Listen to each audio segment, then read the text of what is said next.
I prepare for my instructional delivery and decide what to cover by first going through the digits slides, looking at the guided notes, determine which questions would be most appropriate to teach to the objectives. If I need to, I will reword a question. If I need to, I will reteach it a different way than digits because I know how my kids learn. I can put my spin on this because we are supposed to utilize digits in our classroom, but we can do it our own way. Digits doesn't teach the lesson, we do. Start with the lesson first. Can I have a volunteer to pass out papers? Sasha Ann first. All right, so today we are going to be learning lesson 8-1 in our digits book. Our objectives for today, we are going to classify linear functions as a rule defined by y equals mx plus b, which is a straight line on a graph. Is that familiar? Yeah. All right. The next objective, we're going to define a function as a rule that gives each input exactly one output. Do we know what a function is? Yes. Yes? Are we glad that we're reviewing it a little bit though? Yes. All right, so this is topic 8. We have a new essential question. It sounds really similar to the one we just finished answering. How do you know a linear function when you see one? Can you guys already answer this a little bit? Yes. Yeah? Who can raise their hand and kind of start to answer it? Jerome? Like a linear function is when it starts from the origin. Say again? A linear function is when it starts from the origin. It kind of goes like a diagonal line, like straight up, almost or straight down. Okay. But it starts from the origin. All right, anybody want to add or change to what he has there? All right, that is definitely a linear function, but we have other linear functions. All right, does it have to go through 0, 0? No. No, so what else defines linear functions? All right, so Christian, wait a minute. A linear function could be a straight line, like that, just a straight line. It doesn't matter where it goes on the number line. Okay, nice. Can we tell if something is a linear function without looking at a graph? Yes. Who can raise their hand and tell us how to do that? Deja? When the numbers, like on input and output, is a constant rate. It's a constant rate of change. Okay, so you guys remember a lot of this, don't you? Yeah. All right. Who completed the launch? All right. Who is willing to come up here to do it? All right. Miss Ayana, you want to come up here, grab a marker? You can manipulate it on the computer here. The purpose for the launch is to access the kids' prior knowledge and to see if they even have prior knowledge. So we have had launches before where the kids do not get it at all, and I explain to them that's okay. Now I know where we need to start for the lesson. I do not look for the correct answer. I just look to see what their knowledge is so that I can fix it during the lesson. This one goes over here. All right, can you face your classmates and explain why you did what you did? Okay, so the length of your pencil lead while you don't use your pencil is going to be continuous because like you're not using it, like, so it's going to stay the same. And the length of the line when you use your pencil over time, it's going to go, wait, I missed that one. It's going to go down because, hold on, the length of your pencil lead as you use it over time, the length of your line while you draw. Okay, wait, no, I got that right. Okay, so the length of the line you draw with your pencil over time is going to go up because you draw it, I guess, and the length of your pencil lead as you use it over time is going to go down because when you draw it, you have to eventually sharpen it again, I guess. All right. Does anybody want to add to what she says or has questions for her? No. Do we all agree with her choices? Yes. Yeah, makes sense? All right, thank you, Miss Ayana. Have a seat.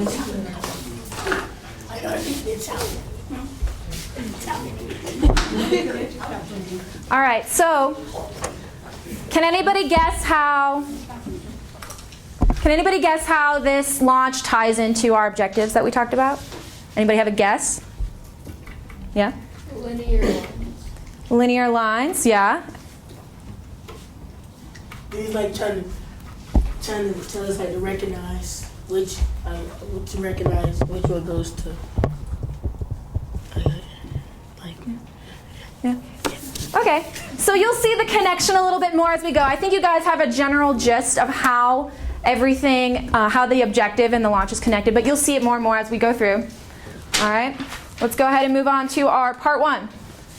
So if you're looking at your notes, at your part 1 intro, this is where we are at right now. Make sure you are here.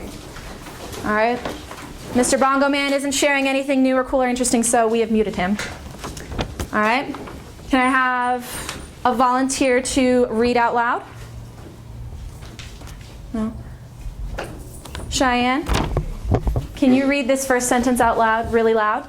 A linear function is a function whose graph is a straight line. Okay, so you guys have blank boxes as you have for the past 2 weeks or so. What blank box do we have to fill in there, Cheyenne? The first one. The first one, and what should it say? A linear function. A linear function, all right? I sense a trend here, guys. Talking about linear functions today. All right, can I have a different reading volunteer? Ms. Cameron, nice and loud. A linear function rule is an equation that describes a linear function. All right, so what goes in our blank boxes? Linear function rule. All right, and then the last part of that sentence? Linear function. There you go.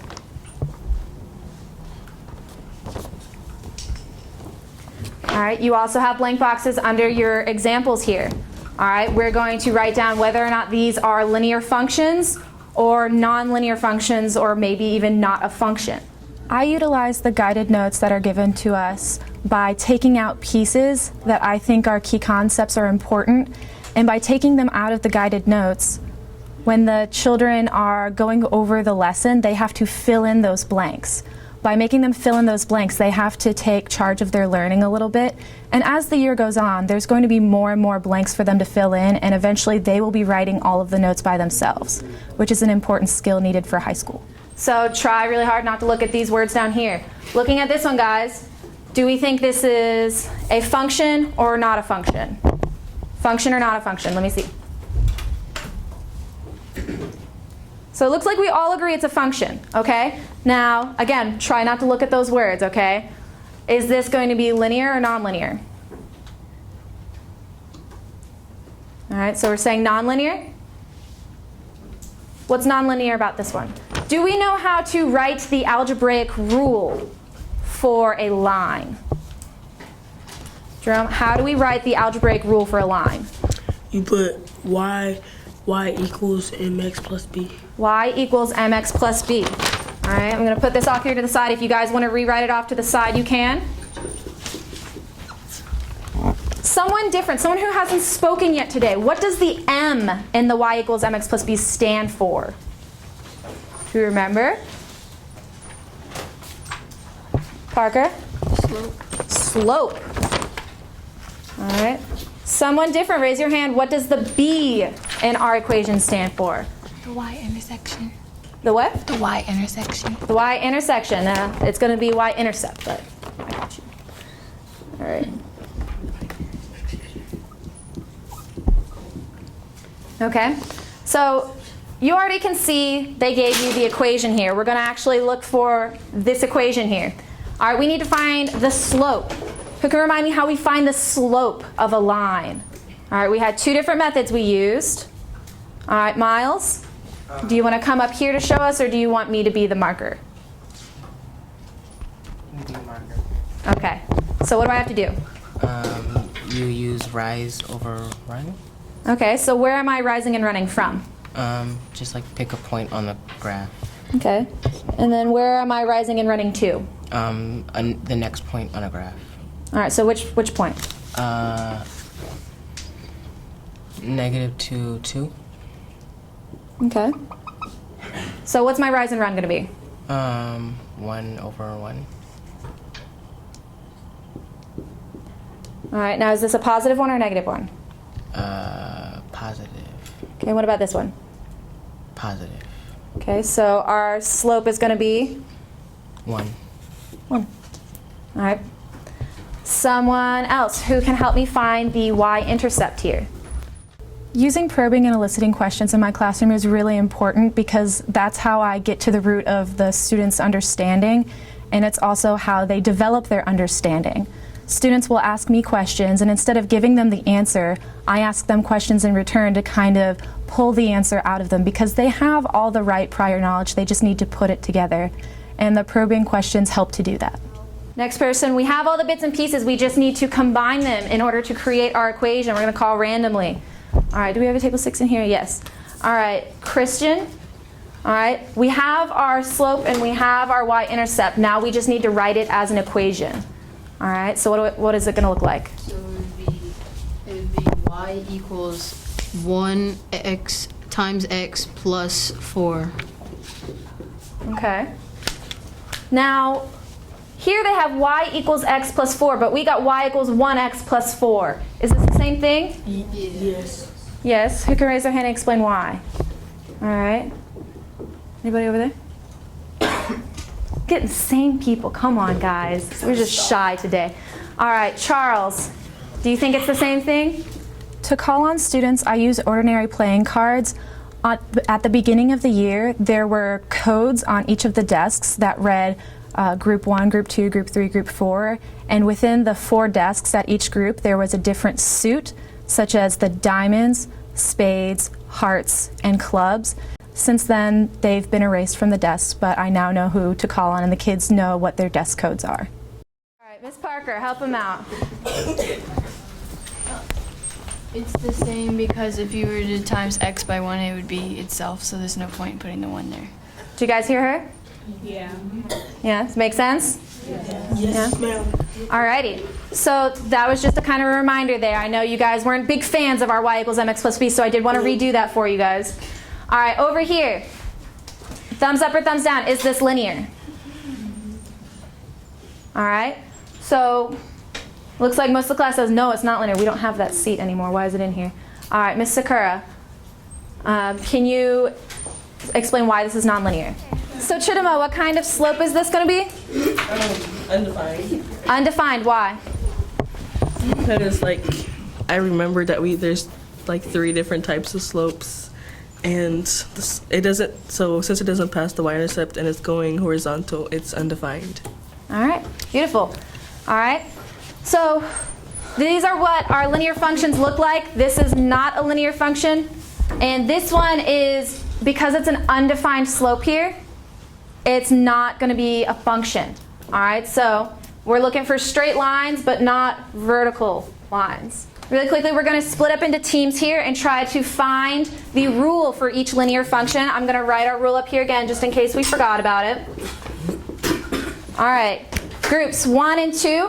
Can you guys look at this one right here?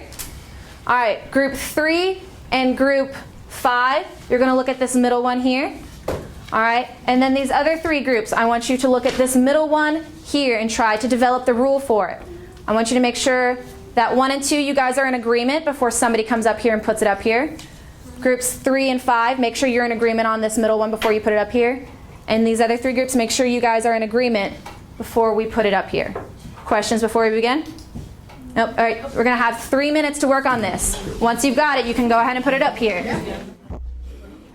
The purpose of using the timer in my lesson is to give the expectation that the kids don't have forever. They have to read the problem, get started, discuss it, and get it finished. Without a timer, the kids will take as much time as I give them. I select students to go to the board so they can hear the explanation from a peer. Sometimes I will use very upper level language, and having a peer bring it down to their own level makes it easier for them to understand. 1 or more other groups. Now I want the other groups to look up here and ask yourselves, do these make sense? So we're going to start with this first one, the other groups. Do we agree with what they have? Does this something look funny? No. Does it look good? Yep. Yep. All right, what about this middle one? Do we like the middle one? No. Good? Makes sense? All right. What about this third one? Do we agree? You guys got quiet all this. Emmanuel, do you have a problem? Yeah. Okay. Where did they get the 2 from? Where did they get the 2 from? That's a good question. So from these 3 groups, who would like to explain where the 2 came from? All right. So Miles. The slope, when you pick the 2 points on the graph, the slope is 2 over 1. So 2 divided by 1 equals 2. So you would do 2 over x. All right. Do you see that, Emmanuel? Yeah. You sure? Okay. Yeah, you just pick like any random point and you find the next point. So you rise, like how to get to this one. So you rise 1 to get to this one. And then you go run over 1. So it will be 1 over 1. The benefit of having student discourse within the group is to get the ideas flowing. Sometimes we think in a very rigid, formulaic way in mathematics, and the discourse helps them to think about it in a more realistic fashion. And if they can talk about it, they can explain their thoughts later on in life, which is really important when you're speaking with a supervisor or any other type of higher up. We are going to do 4 corners. Here are your answer choices. We have the same corners as normal. A is by the board. Please don't lean against it or erase anything. B by the door. C by the math rocks. D by the cabinets. Go. I check for understanding in the lesson by utilizing the examples and the goddess that are built into the digits lesson. When a question is asked, I can look around at the answers as they're writing it down in their books, or I can check at the entire class at the same time by asking them to show thumbs up if the answer is linear, thumbs down if it's nonlinear, or if I need 4 responses, we can use the 4 corners of the room. We have A, B, C, and D. The kids are used to what A, B, C, D are, so they can go directly to those corners. So, was anybody kind of thrown off when they saw the answer choices? Yes. Michelle, can you explain why you were thrown off a little bit? Because we picked 2 different points, and it was like different from like the other one. Okay. All right, who else was thrown off a little bit? All right, Christian, what was confusing? Because I forgot about when you times 1 times x. I forgot that you only write as x. So that threw me off a little bit. Then I realized that. So you were looking for an answer option that had 1 in the front? Mm-hmm. Okay. All right, but does it make sense now, those of you who were thrown off? Do you see how they got that? Yes. Yes? That sounded like a yes with a question mark. Yes. Yes. Yes. Yes. Yes. Who would like to explain why you guys are in the C corner? Chidima? Okay, so we found the slope, and the slope is, what was the slope? It was 1.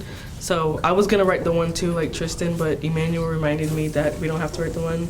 So it was x, and then we found the y-intercept, and it was -3. But we were also gonna write like plus. We didn't know if we were supposed to write plus -3 or just minus, so we agreed on just write -3. Okay. All right, did you guys follow the same kind of process? Yes. All right, quietly return to your seats, please. Alrighty guys, looking at the bottom of our guided notes. Looking at the bottom of our guided notes, right here. Yes. We've already kind of talked about how our linear functions need to look like y equals mx plus b. All right, you are already familiar with that. Here are some examples of other ways linear functions could look. And then next to it we have examples of what they would not look like. All right, so anything weird up here we want to discuss? Anything that looks really strange? Emmanuel, what looks strange here? The last one where it says z equals y over 2. Now, what part about that is weird? It's in a fraction form. It's in a fraction form. All right, the reason we're still allowed to use this one is we can rewrite it to look like our y equals mx plus b. Does anybody have a guess on how we could make it look like our y equals mx plus b? Flip your notes to the back. All right, at the very top we have our part 2 example. In our part 2 example, we're going to indicate our answers with thumbs up or thumbs down. All right, if you think it's linear, you're going to show me thumbs up. If you think it's nonlinear, you're going to show me thumbs down. And if you're not sure, you can put your thumb to the side, at least so I know you're not sleeping. All right, this first one, y equals x squared. Linear or nonlinear? What do we think? All right, the majority of the class says nonlinear. Now go ahead and look at your part 2 got it, also on page 190. Take a minute, discuss it with your group, and then we're going to do 4 corners again.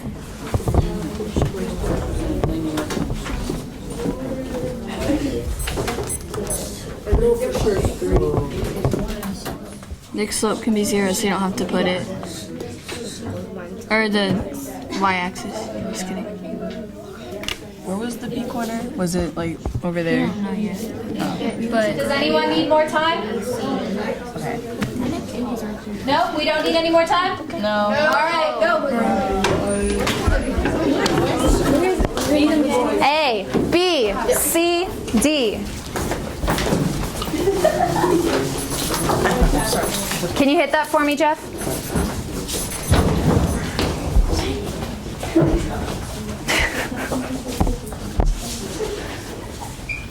All right. Who would like to explain why the whole class is at B? Oh, we heard from you last time. Someone else. Who hasn't spoken yet? Oh, we heard from Miliana. Hunter. Because it's 1 and 2, because, 1 and 3, and because the second one has the variables on the bottom. So it's not. Do you guys agree? Yes. Anything we want to add or change? No. Nope. All right, return to your seats quickly and quietly, please. So now we're going to actually jump straight into the part 2 got it, because the part 2 got it had a second part on the top of page 191. All right, I'm going to pass out some rulers so that you can graph. I'm going to give you about 4 minutes for this one. All right, because I think graphing will help, and I know you guys need some time for the graphing. So go ahead, start at the top of page 191. All right, I said 4 minutes, right? Yes. All right, some rulers here. All right, so we need to graph more points is what we need to do. So let's try out when x is 2 or 3 and then plot those points. Like 3 3. No, look at our rule. Oh. So, A. When x is 2, what does our y have to be? Like the x times x times x. Yeah. So that'd be like 16. How'd you get 16? Because 2 times 2 is 4, and 4 times 4 is 16. I thought we were Wait, taking 2 to we're- the third power. Yeah. What am I doing? It's 8. 8? Yeah. So where's that point going to end up? All the way up here. Okay. Bring your attention up here real quick. I know we're not big fans of graphing, so let's go ahead and talk about that for a moment. Whenever you guys are graphing, we make T-charts, right? We have our X column and we have our Y column, right? Yes. Okay. So we have to use our rule to find our Y's. So when X is -1, if we cube -1, what's our answer going to be? Who can raise their hand and tell me? Chidima? -1. How did you get -1? Because, well, first, if you multiply 1 by any number, it's like the same number. Well, so if you multiply 1 by itself, it's still going to be 1. So -1 times -1 times -1 is -1. All right, if we were to graph it using a graphing utility, this is what we would end up with. Does this look linear, guys? No. No. Now, some of you determined that this was nonlinear before you graphed it. All right. Christian? Now, why was it nonlinear? Because it was cubed. Because it was cubed. And can cubes be linear functions? No. No. Okay. All right. Moving on to our key concept. We are still on the back of our notes. All right. A dog walker earns $10 plus $3 per dog. All right. In a function, we can think of a function kind of like a machine. All right, you put something into the machine mushes and changes it around and then gives you something else. That's why you have a picture of a machine there on your notes. All right. If this is how a dog walker earns their money, all right, what is it that we can find out using this situation? What is our output? You guys got it, and that's what goes into those blanks there on our machine. The input is the number of dogs, and our situation churns it out. It figures out the money earned, or the output. The amount of money the dog, person, walker charges. Okay, what does this 3 represent? The amount of money per dog. Amount of money per dog, and what does this one represent? The amount of dogs. All right, awesome. So if we were to change it, let's say I have 5 dogs. How would we change Emmanuel's expression here? Tristan, how would we change the expression? The second 3 would instead be a 5. Which one? The second one would become a 5. Okay. If we had 10 dogs, how would we change this expression? Jewel, how would we change this expression if we had 10 dogs? We would change the 5 and turn it to a 10. Turn it into a 10. Okay. What's changing each time? The amount of dogs. The amount of dogs. Now, when a number changes a lot, what do we call that in math? The purpose of wait time is to allow the kids a moment to actually think. Sometimes they know the answer and they just need a moment to figure out how to word it. Charles? Variable. Variable. Now, for variables, what do we use, Cheyenne? Letters. Letters. What letter do we want to use here for number of dogs? D. Yeah. D.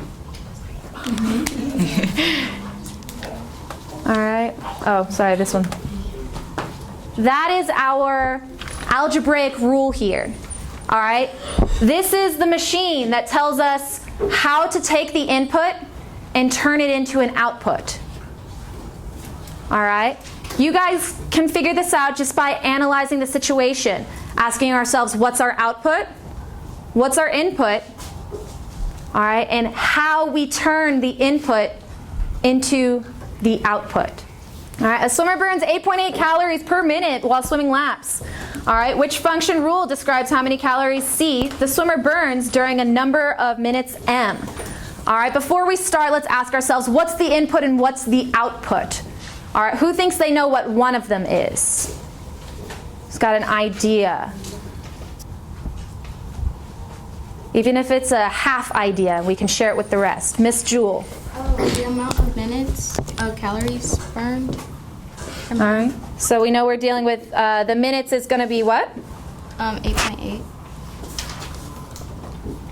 All right. Is it going to? Which one's our output? Which one's our input? Minutes is the input. And so what would our output be? Calories burned. Calories burned. Okay, do you guys agree with what Jewel has? Does it make sense? Yeah. All right, so now we have our output and our input. How can we turn the input into the output? Does it make sense that we burn 61.6 calories in 7 minutes? Yeah. All right. Are we kind of seeing how we take the input and turn it into the output? Yeah? All right, so is it going to be, show me on your fingers, 1, 2, 3, or 4? What do we think it's going to be? 1, 2, 3, 4. So we all think it's 2. Go ahead, last thing we got to do. On part 3, got it, on page 191. I want you to take 3 minutes, discuss it with your group, make sure everyone's in agreement and it makes sense. I'm going to put 3 minutes on the clock. If Matt is 3.5 years older, wouldn't we just put 13 if Sam is 10? Or let's say Sam is 10, so he'd be 13. Can we just leave it as X because she said that we had to add like plug it in to see. Well, we can plug it in to check, but for the actual equation, do we need to have those numbers in there? No? Okay. So who has something different than M equals S plus 3.5? All right, this group has something different. All right, go ahead and put your groups up there, and we're just going to talk about it.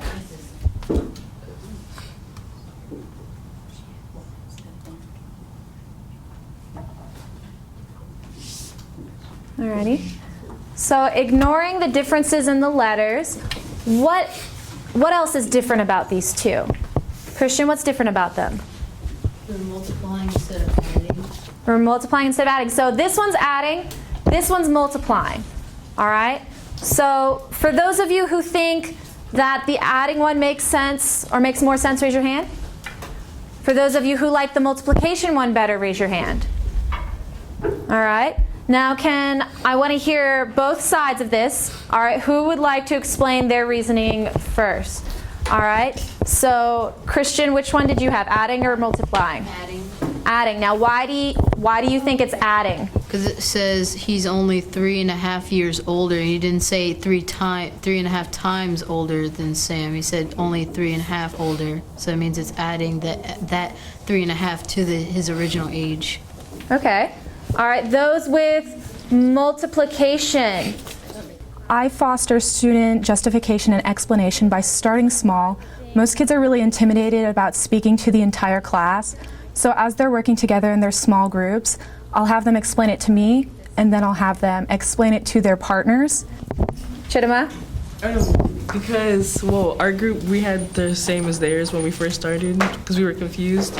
But I changed it because what Christian said, it makes more sense because it doesn't say like times, it says more, so it'd be adding instead of multiplying. Okay. Can you explain why your group initially thought multiplication fit? Well, because we saw Matt is 3.5 years older than Sam, so I don't know why. I guess it just seems right at the time. Was it because I multiplied before? Yeah. Yeah. All right.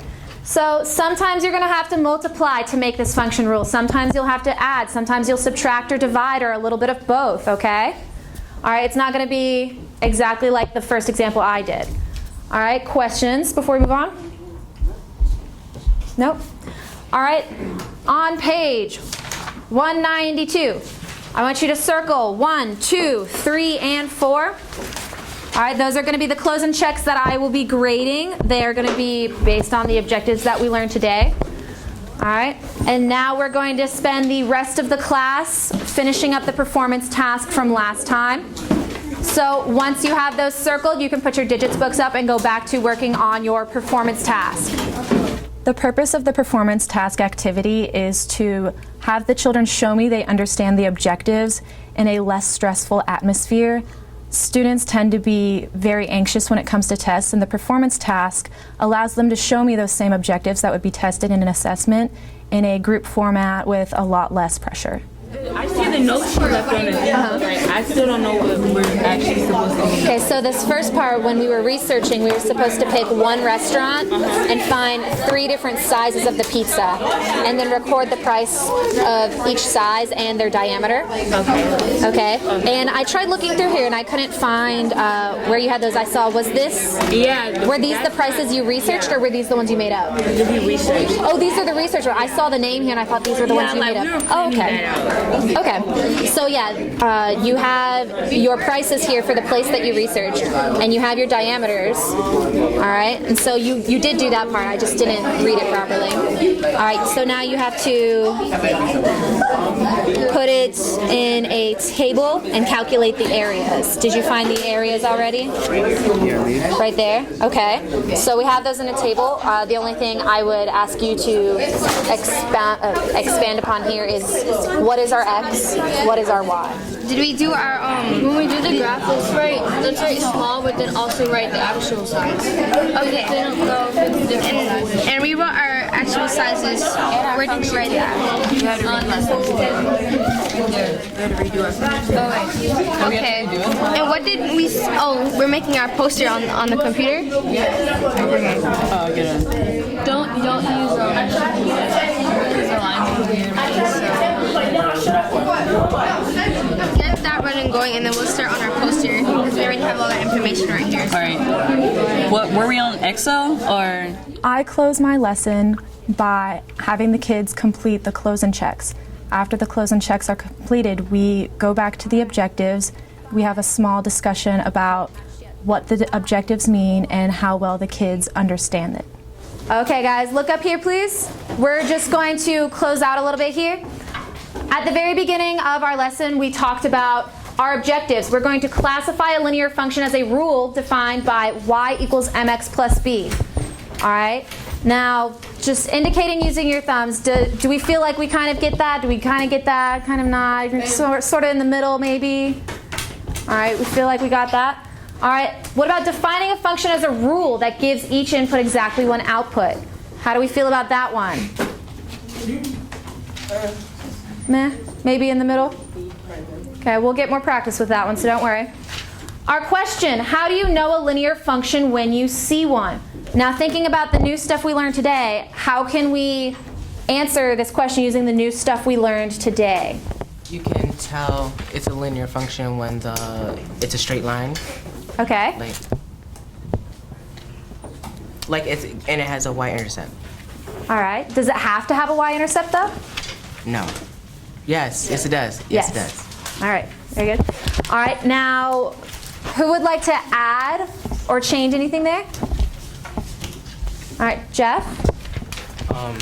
I can say how it's not a linear function. Okay, so how is it not a linear function? It can't be absolute value. I think that's what it is. It can't be an exponent or if it's a fraction, the variable has to be on top. All right, do you guys agree with what he says? Yeah. That was definitely something new we learned. All right, so anything we want to add to what either of these gentlemen had to say? No? Alrighty. So don't forget we have homework today, the lesson 8-1 homework. You can do it on digits. If you need a paper copy, it's in the file cabinet. All right, now go ahead and take the last couple minutes of class to make sure you turn in your performance task. Grab homework if you need it. Put away laptops if you need to.